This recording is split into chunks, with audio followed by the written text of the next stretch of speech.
Hello guys, welcome to the next video tutorial on Java programming for beginners. In this video, we will see what is a method and how to use a method in Java. Methods are also called functions in other languages. So if I use function or method, they can be used interchangeably. Okay, but in Java, this method is preferred, or method keyword is preferred. So first of all, what is a method?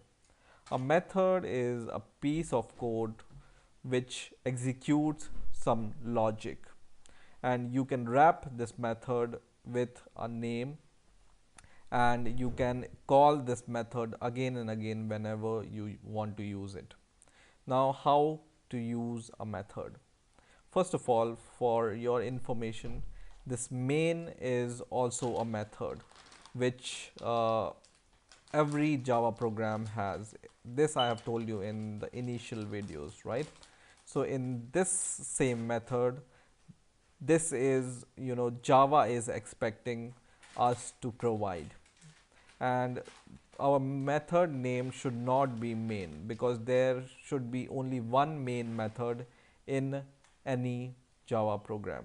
Okay, but other than main and reserved name in Java, you can define any name to a method.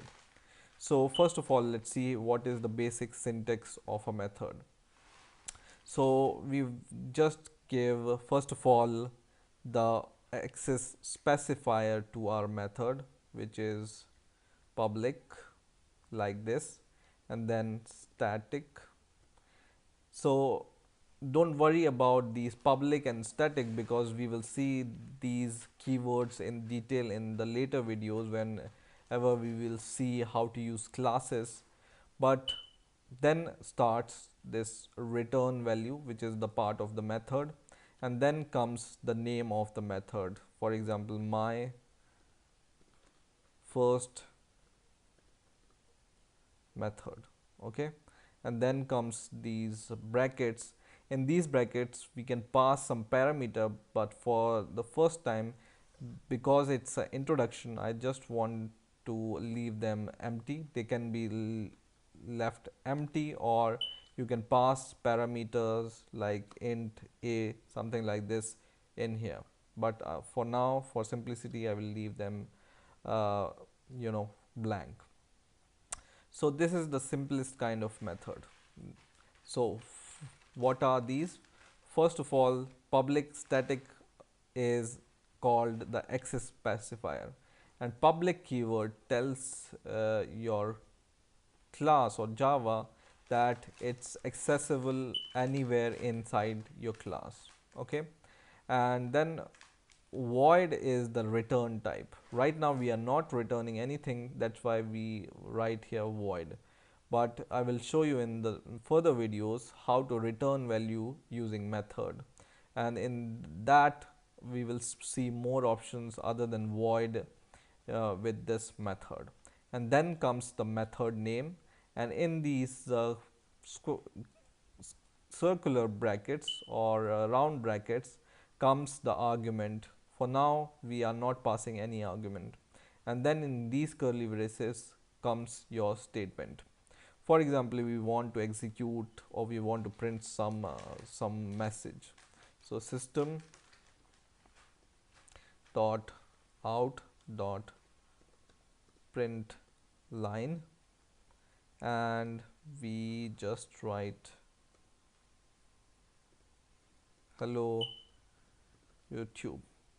Okay, and this is the basic syntax or code which you want to write, or which you want to execute using this method.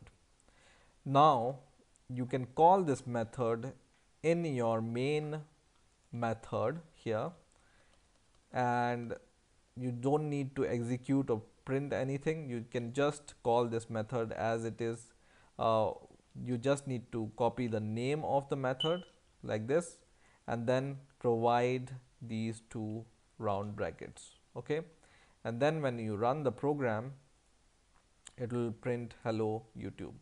So we are not, if you notice, we are not directly printing in our main method hello YouTube, but we are calling the function with a function name, and then it prints hello YouTube. Okay. And the biggest advantage of using this function or method is it will make your code really readable and really concise, and it will make your code look good, okay, and understandable.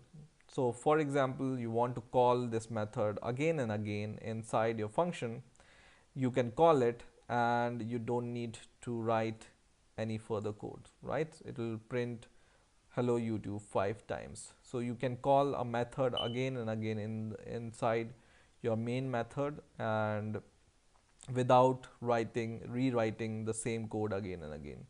So the basic rule of thumb is, when you decide to write a method, whenever you have the code which is, which you want to write again and again, then you may wrap it inside a method, and this will help you to reduce the lines of code which will you write. Okay, for example, this code contains 5 lines. Okay, so, and we don't want to write these 5 lines again and again, because for example, this method contains 5 lines, and if we have to do it without the method, we have to do it, just like this, and we want to call it, if once again these 5 lines of code again in our main method, then we need to write it something like this and this, and this will make your code really lengthy, and whenever your code becomes really lengthy, it will be hard to read your code. Okay, and what this method is doing, it's just making your code with, execute with just single line of code. Okay, so this is the real advantage of method, and you should give really logical name to your method so that it's understandable, and then any other person, if he is reading your code, he will be able to understand your code also. Okay, so this is the basic form of method in Java. There are other kinds of methods. For example, method which takes arguments, method which returns value, which I will show you in the next video. So please stay tuned, and please rate, comment, and subscribe, and bye for now.